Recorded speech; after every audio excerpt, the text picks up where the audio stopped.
haddii aadan baran sida naftaada loogu kalsoonaado way adag tahay inaad guul gaarto. Ha isbarbardhigin noloshaada iyo tan dadka kale. ma jirto isbarbardhig u dhexeeya qoraxda iyo dayaxa. mid kasta wuxuu iftiimaa marka waqtigiisa la gaaro. in wax laga barto guuldarada waa talaabada ugu horeysa ee loo qaado guusha. wax kasta oo aad nolosha rabto ugu dadaal si xamaasad leh oo naftaada ku kalsoonow.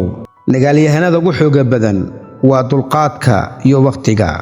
rajada waa shayga keena guusha. haddaysan rajo jirin guul lama gaaro. marka aad gasho qol ama kulan u gal sidii adigoo iska leh meeshaas. qofkii isku dayaya inuu shido shumac labadiisa daraf gacmihiisu way guban doonaan. guushu ma ahan inaad samayso waxyaalaha aad jeceshahay, laakiin waa inaad jeceshahay waxyaalaha aad samaynayso. fursaddu waxay ku dhaafaysaa sidii daruuraha. ka faa'iidayso fursadaha wanaagsan. saaxiibka dhabta ah waa kan kula socda marka adduunka oo dhan uu kaa tago. haddii aad rabto inaad la duusho gorgorka, ha ku lumin wakhtigaaga digaaga. rajadu waa daaqad yar, haddana furaysa aragtiyo waaweyn oo nolosha ah. qofka ka dhammaado dulqaadka, dagaalkuu ku guuldareystaa. geesinimadu ma ahan inaadan cabsan, ee waa ka adkaanshaha cabsida. haddii aad ku jirto dhibaato, ka dalbo talo qof xigmad badan. rajadu waxay dhalisaa iftiin mugdiga dhexdiisa. erayga wanaagsan waa sadaqo. qofkii dadaalaa wuu gaaraa, qofkii wax beertana wuu gurtaa. qofka raadinaya sareynta waa inuu habeenkii soo jeedaa. u shaqay sidii adigoo weligaa noolaan doona, una noolow sidii adigoo biri dhiman doona. cilmigu wuxuu dhisaa guryo aan tiir lahayn. jahliguna wuxuu burburiyaa guryaha sharafta iyo karaamada. cafiska marka la awoodi karo waa astaanta dadka sharafta leh. qofka hadaf la'aanta nool wuxuu nool yahay nolol aan micno lahayn. xikmaddu waa waxa uu mu'minka baadigoobo. ficilada wanaagsan waxay kor u qaadaan qofka sameeya. degnaantu waa qayb ka mid ah farxadda. qof kasta wuxuu leeyahay awoodda inuu beddelo noloshiisa.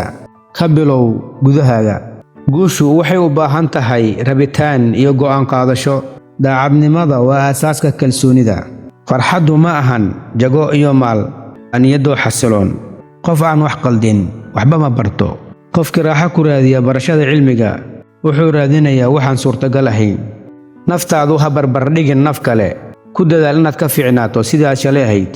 wakhti kasta oo aad ku bixiso inaad naftaada hagaajiso waa maalgelin aad u weyn. dadka kugu hareeraysan waxay sameeyaan farqi weyn. dooro saaxiibo wanaagsan oo ku taageera. noloshu waa safar aad u dheer. ku qaado daqiiqad kasta si kalsooni leh iyo niyad sami. waxaad tahay waxaad aaminsan tahay. sidaa darteed had iyo jeer ku aamin naftaada waxyaabo wanaagsan. dadka guulaystay ma ahan kuwaanan dhicin, waa kuwa mar kasta oo ay dhacaan dib u soo kaca.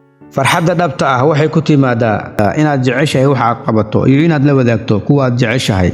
ma jirto wax ka wanaagsan farxadda guusha dadaal dheer kadib. awoodda dhabta ah waxay ku timaadaa dulqaadka iyo adkaysiga. waxaad nolosha ka heli doontaa waxaad ku bixiso. sidaa daraaddeed had iyo jeer ku bixi waxyaabo wanaagsan. wakhtigu waa mid aad u qaali ah. u isticmaal si xigmad leh oo noqo qofkaad rabto inaad noqoto. riyooyinku waa bilowga guusha. had iyo jeer isku day inaad riyooto oo ku dadaal inaad xaqiijiso riyadaada. horumar kasta wuxuu ka bilowdaa go'aan ah inaad isbeddel samayso. inaad naftaada aaminsan tahay waa halbowlaha guusha. waxyaabaha ugu qiimaha badan nolosha waxaa laga helaa guuldarada ama dhibaatada kadib. guuldaradu waa qayb ka mid ah safarka guusha ee wax ka baro. waxa aad maskaxda ka aaminsan tahay waa waxa ugu muhiimsan ee noloshaada saamaynta ku leh. ha ka baqin inaad guuldaraysato ee waxaad ka baqdaa inaad bilaawi weydo. noloshu waa safar dheer oo u baahan inaad joogtayso dadaalkaaga. dadaalka iyo kartida ayaa kuu horseedi doona guusha. caqabadaha maanta waxay noqon doonaan guulaha berito.